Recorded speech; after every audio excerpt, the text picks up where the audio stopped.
Assalamualaikum warahmatullahi wabarakatuh. Halo teman-teman, perkenalkan nama saya Nafilatul Ain, NIM 21110104046. Di sini saya akan memaparkan hasil penelitian saya yang berjudul Implementasi Kegiatan Proyek Penguatan Profil Pelajar Pancasila, tema Rekayasa dan Teknologi di Sekolah Dasar Islam Tompo Kersan, Lumajang. Oke, langsung saja yang pertama, kenapa sih saya itu memilih judul penelitian ini? Karena saya itu menyesuaikan dengan kondisi pada waktu itu teman-teman, menyesuaikan dengan berita yang sedang aktual pada saat itu adalah terkait kebijakan kurikulum merdeka yang ditetapkan oleh pemerintah.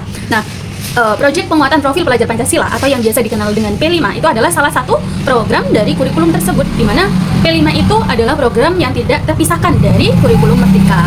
Nah, P5 itu sudah bisa diterapkan mulai dari jenjang P5 itu mulai diterapkan di jenjang TK, sekolah dasar, SMP, dan SMA.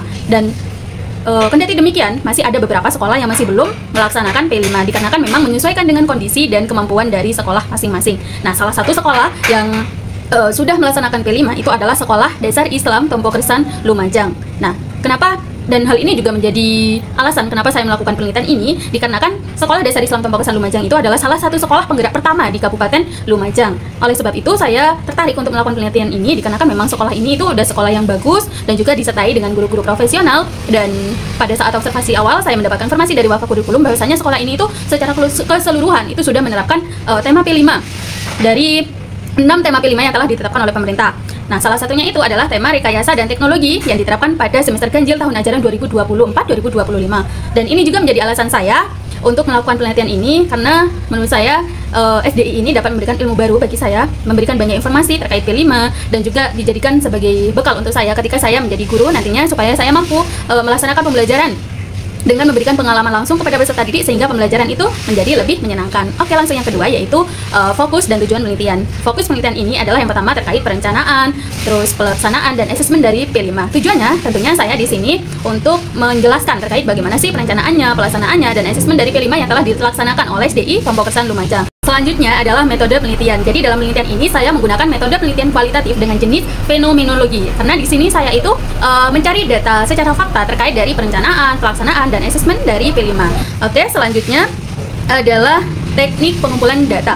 Di sini saya memperoleh data melalui 3 cara, yaitu dengan observasi, wawancara, dan dokumentasi. Untuk observasi di sini saya menggunakan observasi jenis partisipasi pasif. Nah, data yang saya peroleh dari observasi itu adalah terkait pelaksanaan dan asesmen dari P5 di SDI Tompo Kersan, Lumajang. Untuk yang kedua yaitu wawancara. Wawancara di sini saya menggunakan wawancara jenis semi terstruktur, di mana saya menentukan 4 subjek penelitian yang terdiri dari Wakaf Kurikulum, kepala sekolah, guru kelas 1B, dan guru kelas 4A. Nah, untuk data yang saya peroleh dari wawancara ini adalah terkait perencanaan, pelaksanaan, dan asesmen dari P5. Yang ketiga yaitu data dokumentasi. Nah, dokumentasi ini saya memperoleh dokumentasi terkait pelaksanaan jadwal rutin dari P5, lalu modul project, juga analisa tingkat kesiapan satuan pendidikan dari SDI Tompo Kersan, Lumajang, dan juga terkait foto dan video pelaksanaan P5. Selanjutnya adalah analisis data. Di sini teman-teman saya menggunakan analisis data model Mailes, Huberman, dan Saldana yang meliputi 4 tahapan kegiatan. Yang pertama yaitu pengumpulan data. Jadi di sini itu adalah peneliti mengumpulkan data mulai data persiapan hingga pelaksanaan penelitian. Jadi pada awalnya itu saya mencari tahu siapa sih yang menjadi penanggung jawab P5, siapa sih guru-guru yang sudah memahami dengan betul secara keseluruhan dan memahami dengan baik terkait P5 ini. Lalu yang kedua itu adalah kondensasi data. Kondensasi data di sini teman-teman itu mencakup 4 kegiatan. Yang pertama itu pemilihan. Jadi di sini data yang telah saya peroleh dari hasil wawancara itu saya beri tanda mana sih yang signifikan, mana sih yang relevan dengan konteks penelitian saya yang mencakup perencanaan, pelaksanaan, dan asesmen P5. Yang kedua itu pengerucutan. Di sini saya melakukan pemusatan data yang sesuai dengan konteks penelitian. Jadi saya menyediakan 3 penanda warna sesuai dengan konteks penelitian. Yang pertama itu warna hijau saya jadikan sebagai penanda konteks penelitian pertama terkait perencanaan. Yang kedua warna pink itu saya jadikan penanda warna dari konteks penelitian yang kedua yaitu terkait pelaksanaan, dan warna kuning saya jadikan penanda warna terkait konteks penelitian yang terakhir yaitu asesmen. Lalu peringkasan di situ saya memeriksa kembali apakah data yang sudah saya beri penanda warna tadi itu tidak terdapat kesalahan. Lalu kegiatan terakhirnya yaitu transformasi data. Jadi di sini saya menggabungkan dan merangkum dari data yang telah diperoleh dari subjek penelitian tadi, keempat subjek penelitian tadi, saya rangkum, saya gabungkan sesuai dengan konteks penelitian. Kegiatan yang ketiga yaitu adalah penyajian data. Penyajian data di sini itu disajikan secara detail dan mendalam dan dibahas pada bab 4, lalu membuat kesimpulan.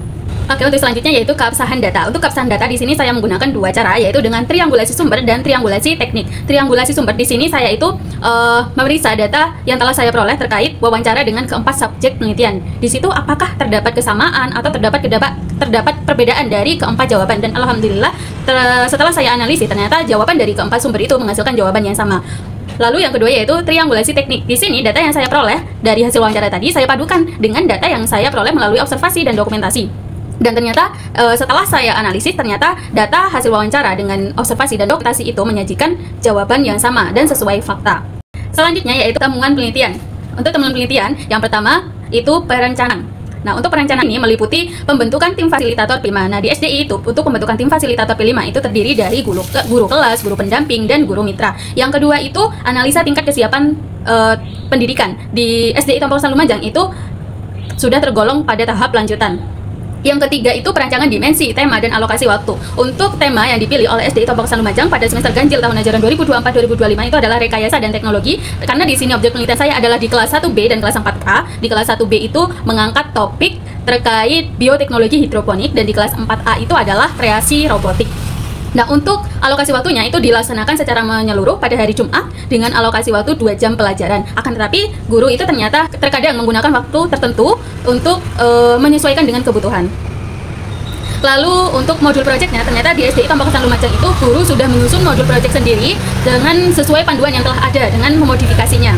Untuk pelaporan hasil proyeknya itu di SDI Tomposan dilakukan setelah kegiatan gelar karya 1 atau 2 hari setelahnya. Itu guru-guru dikumpulkan bersama wakakurikulum lalu menyampaikan secara bergantian mulai dari kelas 1 sampai dengan kelas 6 apa saja sih kendalanya yang dihadapi selama pembelajaran P5 dilaksanakan, lalu mendiskusikan apa solusi yang dapat dilakukan sebagai perbaikan untuk pelaksanaan P5 di semester selanjutnya. Temuan yang kedua yaitu terkait pelaksanaan P5. Pelaksanaan P5 di SDI Tomposan Lumajang itu dilakukan melalui 4 alur. Yang pertama yaitu temukan, lalu bayangkan, yang ketiga lakukan, dan keempat bagikan.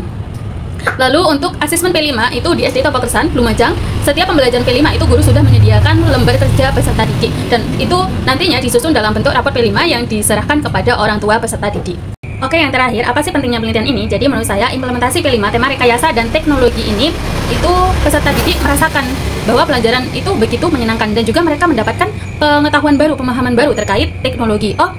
Dengan proyek membuat penyedot debu, terus pembersih meja, itu ternyata dengan bahan kardus, terus saklar, itu ternyata dapat menghasilkan proyek yang dapat bergerak, dapat bermanfaat untuk membersihkan kotoran di meja, membersihkan debu, dan juga mereka juga semakin mengenal alat-alat teknologi seperti saklar, dinamo, kabel, dan sebagainya. Dan contoh juga untuk di proyek yang dilaksanakan oleh kelas 1 yaitu budidaya hidroponik. Nah, dengan itu memberikan pemahaman dan pengetahuan kepada peserta didik bahwasanya bertani itu tidak hanya dilakukan cangkul-menyangkul saja di sawah, akan tetapi mereka itu juga bisa melakukan dengan teknologi modern, yaitu dengan budidaya hidroponik. Dengan begitu, mereka itu dapat menjadi petani yang milenial. Pernyataan saya ini didukung kuat oleh penelitian terdahulu, di mana pada penelitian tersebut menyampaikan bahwasanya implementasi P5 dengan tema rekayasa dan teknologi ini bisa mengembangkan kreativitas peserta didik, di mana peserta didik itu dapat membuat proyek seperti robot mainan itu tidak hanya terbatas di sekolah, akan tetapi juga dapat dilakukan di rumah. Dengan begitu, peserta didik itu dapat menghasilkan proyek-proyek yang lebih kreatif lagi dan bisa menghasilkan nilai jual. Mungkin itu saja pemaparan dari penelitian saya. Kurang lebihnya mohon maaf, saya akhiri. Assalamualaikum warahmatullahi wabarakatuh.